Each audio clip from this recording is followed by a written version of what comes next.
하사 우리에게 오셨네.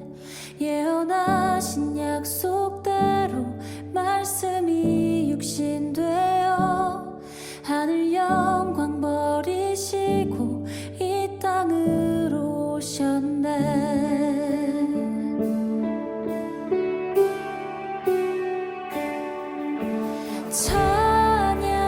찬양하세 우리 주 삼위일체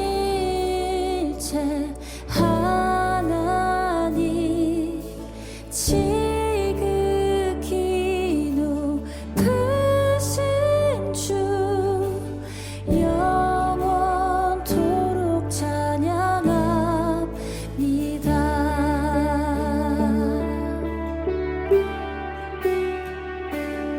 주가 지으신 모든 세상을 구원하려 영광의 주 예수님이 죽음을 택하셨네. 그 고통 속에서도 주의 뜻 기억하사 길을 잃은 우릴 위해 십자가를 지셨네.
주 말씀 향하여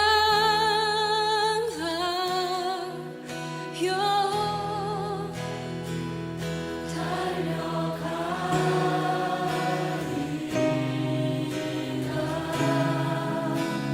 힘도 아닌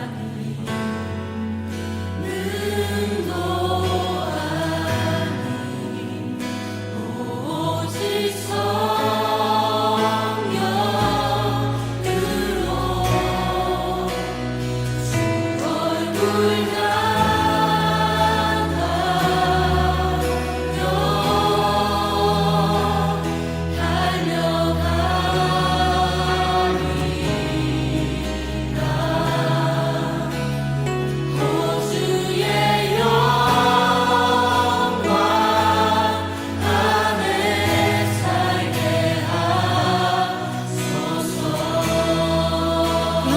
주 말씀 향하여 주 말씀 향하여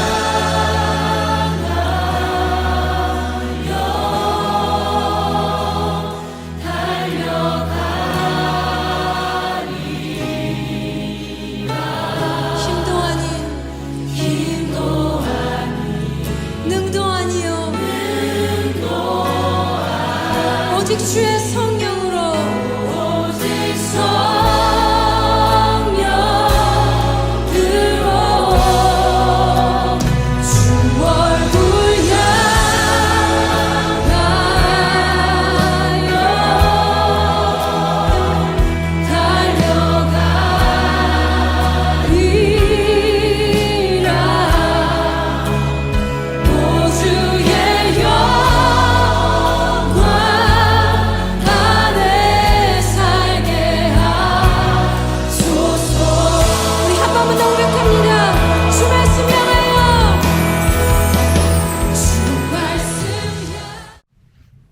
네, 오늘의 말씀 디도서 1장 1절로 16절 말씀 봉독하겠습니다.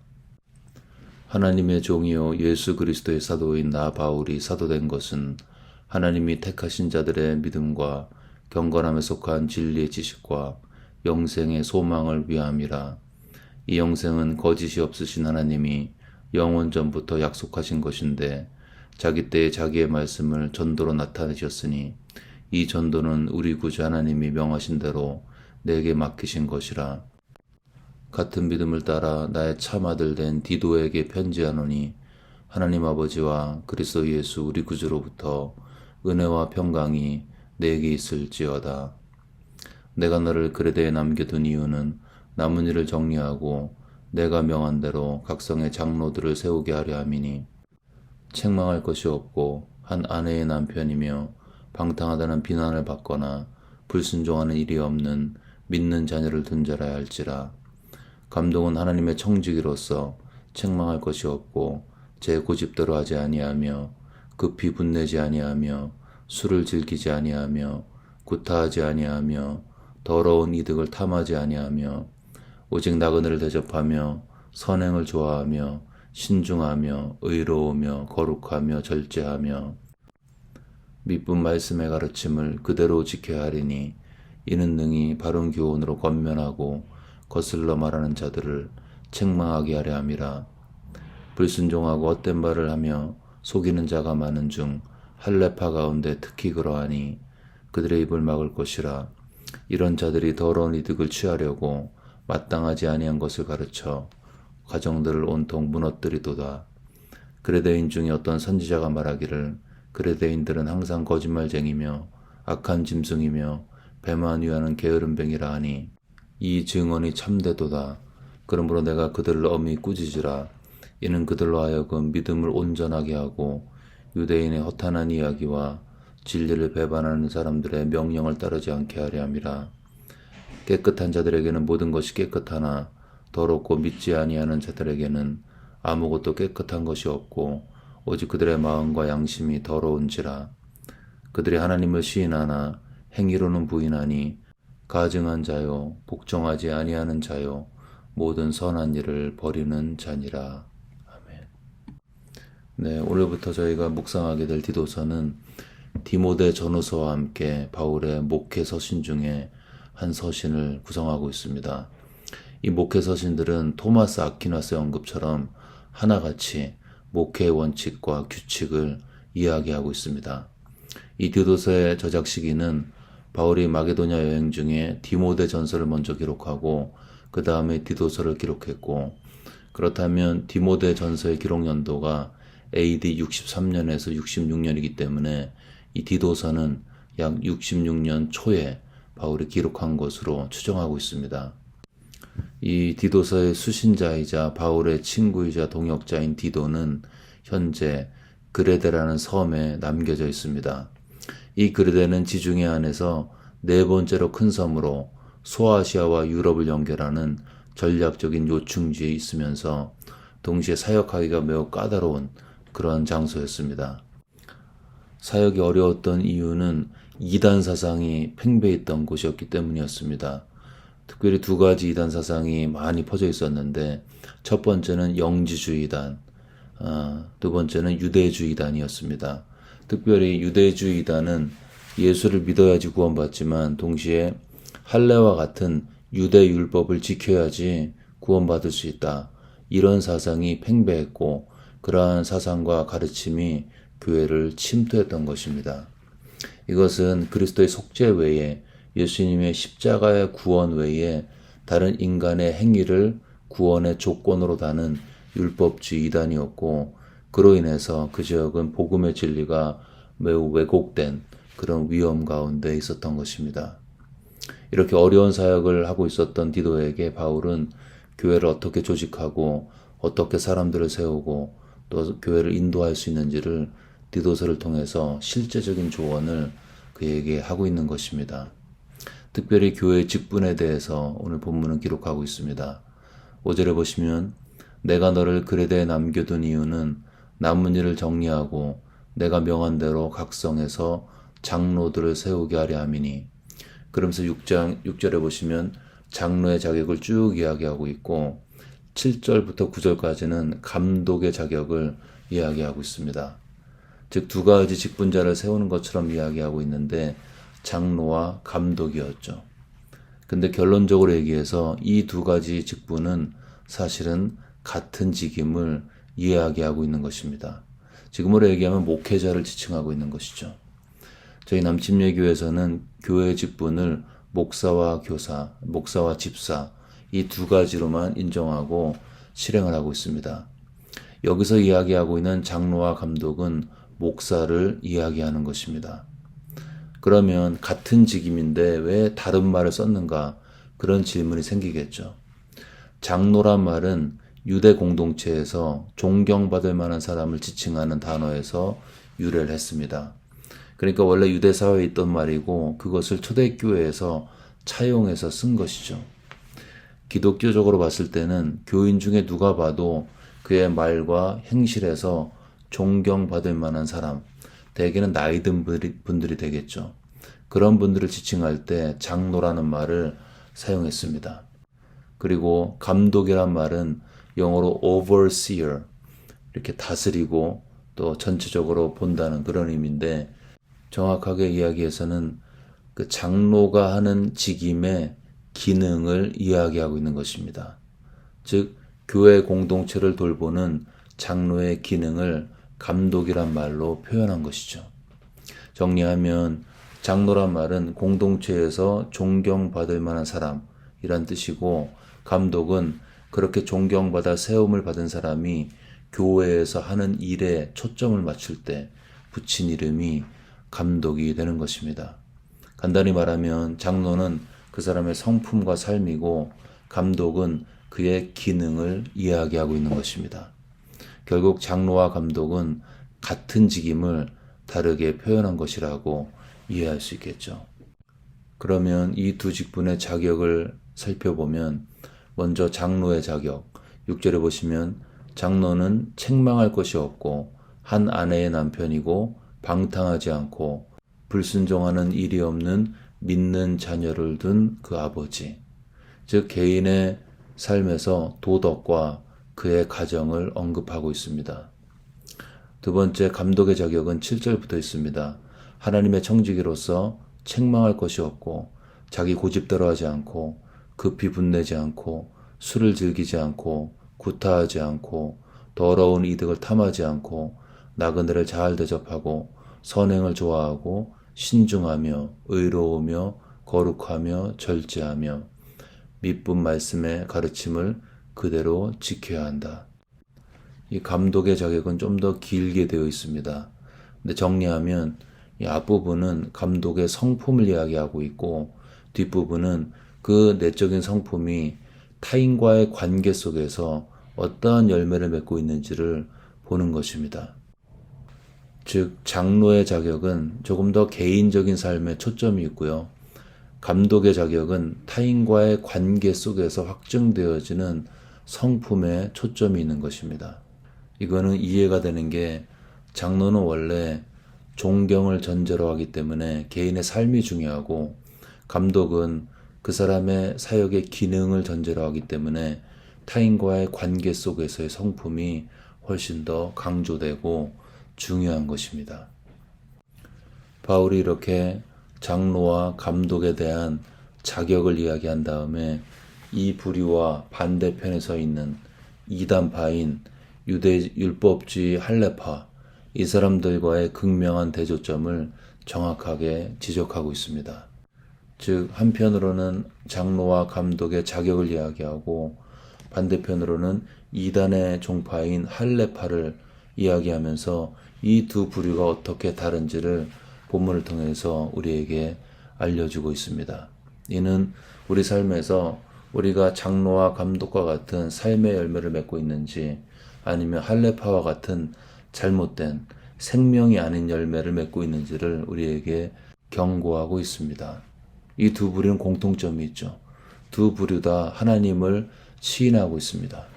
장로와 감독파는 당연히 하나님을 믿는 사람들이죠.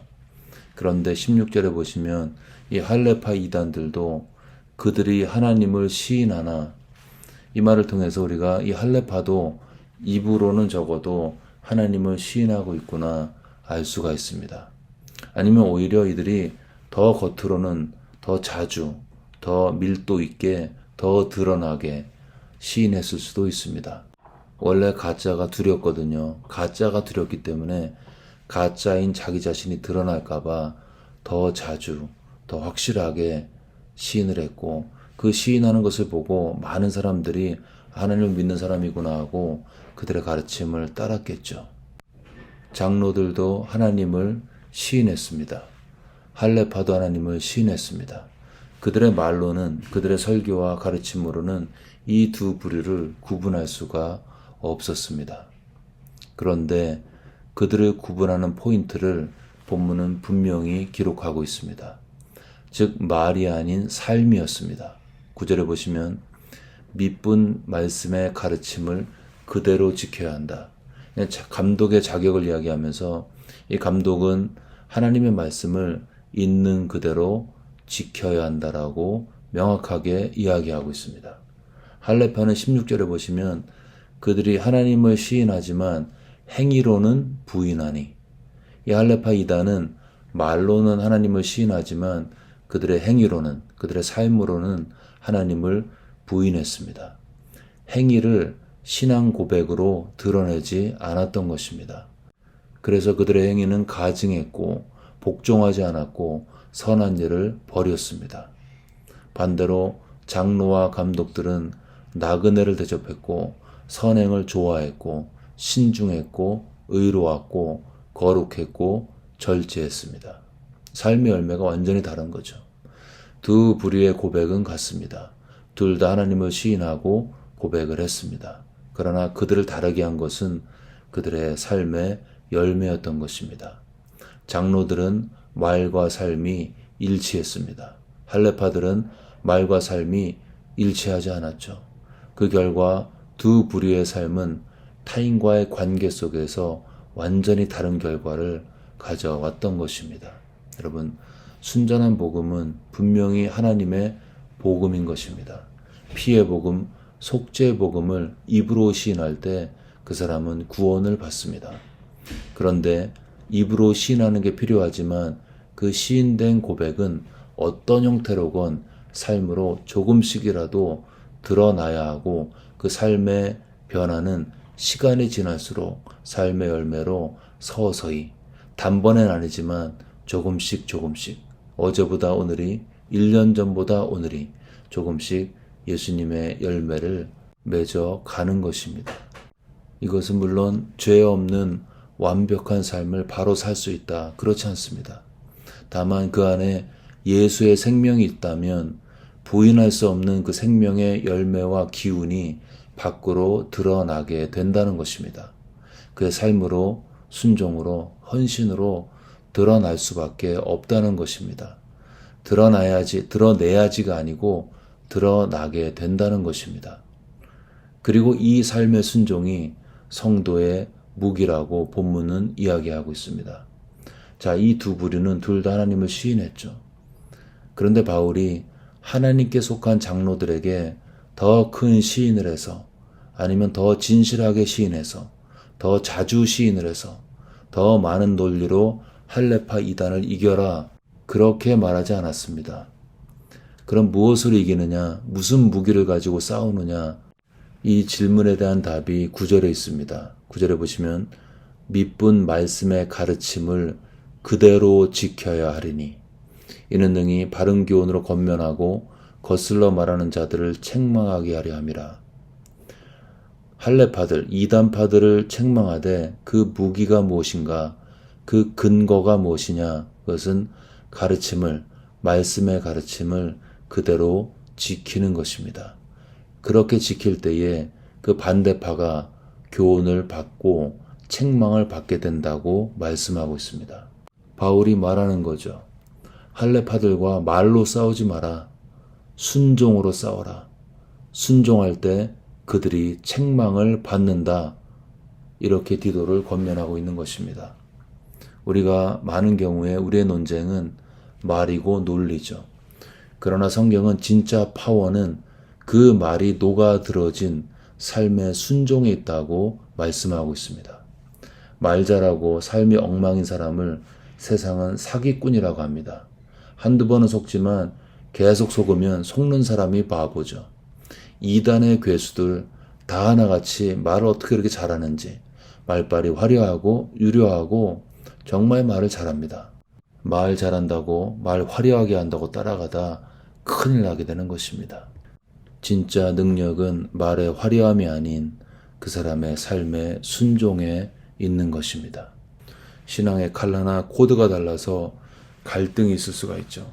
내 방법이 옳다고 서로 논쟁하면 끝이 없고 상처만 깊어지게 되어 있습니다. 한두 번은 이야기할 수 있죠. 그러나 한두 번 이야기한 다음에 노선의 차이가 분명해지면 정말 이제 이 두 진영이 승부를 걸 곳은 말의 논리가 아니라 삶의 순종인 것입니다. 진리에 가까운 신앙 고백은 더 깊은 순종과 거룩의 열매로 이어지기 때문인 것입니다. 타인과의 갈등이 힘들 때 누가 더 옳은가 사실 그런 거 따질 필요도 없습니다. 한 번 정도는 이야기해 볼 수 있겠죠. 아마 근데 결론이 안 날 것입니다. 그때 결심할 것은 이제는 삶의 열매로 승부를 걸어야겠다.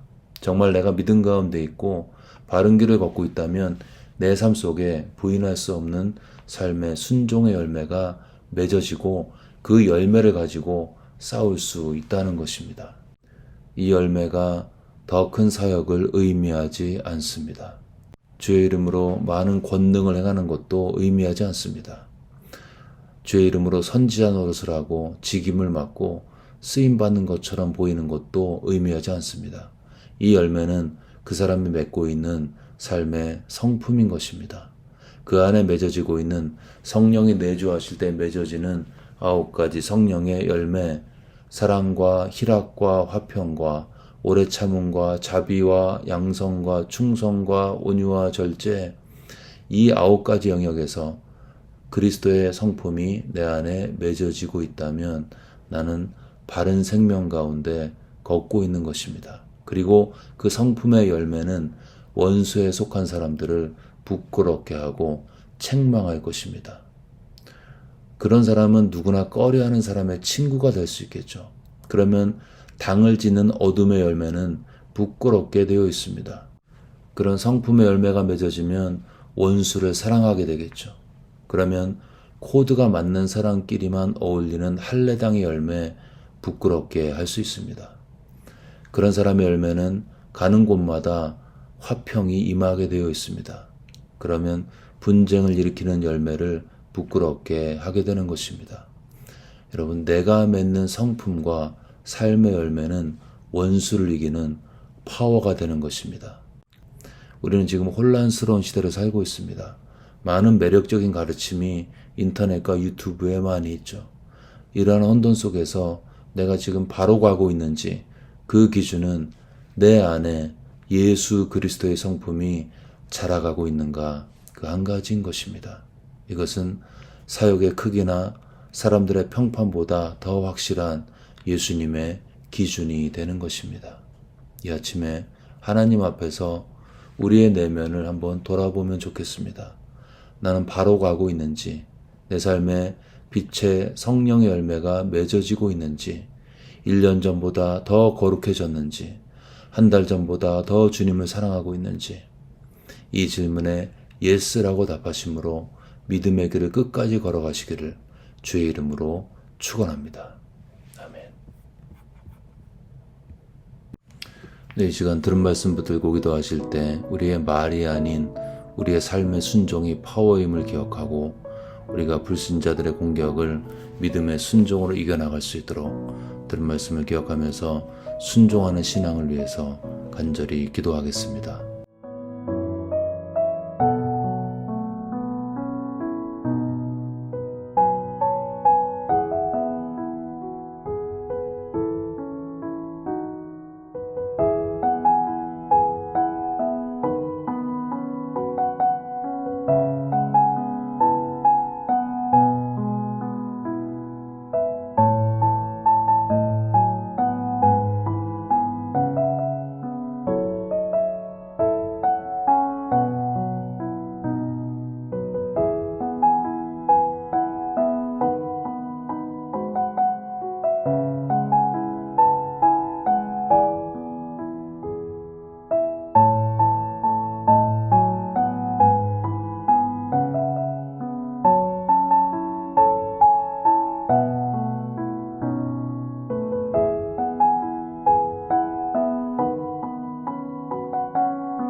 계속해서 열방과 조국을 위해 기도하실 때 유크레인의 평화가 임할 수 있도록 트르키예와 시리아에 어려우신 분들과 함께 해달라고 기도하겠습니다.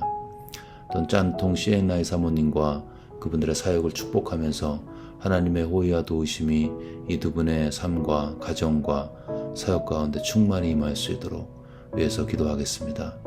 우리의 조국과 조국에 있는 교회, 북한 땅에 하나님의 호의와 도우심이 끊임없이 역사할 수 있도록 열방과 조국을 위해서 간절히 기도하겠습니다.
마지막으로 교회를 위해 기도하실 때 지금 준비 중인 여름 단기 선교팀의 사역을 위해서 그들을 축복하면서 기도하겠습니다.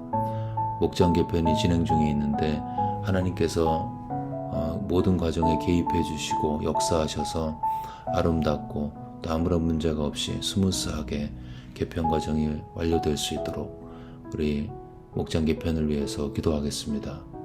또 아프신 분들의 치유를 위해서 그분들의 아픔을 동일시하면서 하나님의 치유의 손길이 그분들의 심령과 육체를 만지시고 강건하게 해달라고 우리 교회와 성도들을 위해서 사역을 위해서 간절히 기도하겠습니다.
네, 이제 주기도문 하심으로 기도회를 마치겠습니다. 하늘에 계신 우리 아버지여, 이름이 거룩히 여김을 받으시오며 나라가 임하옵시며 뜻이 하늘에서 이루어진 것 같이 땅에서도 이루어지이다. 오늘 우리에게 일용할 양식을 주시옵고 우리가 우리에게 죄 지은 자를 사하여 준 것 같이 우리의 죄를 사하여 주시옵고 우리를 시험에 들게 하지 마옵시고 다만 악에서 구하시옵소서. 나라와 권세와 영광이 아버지께 영원히 쌓옵나이다. 아멘.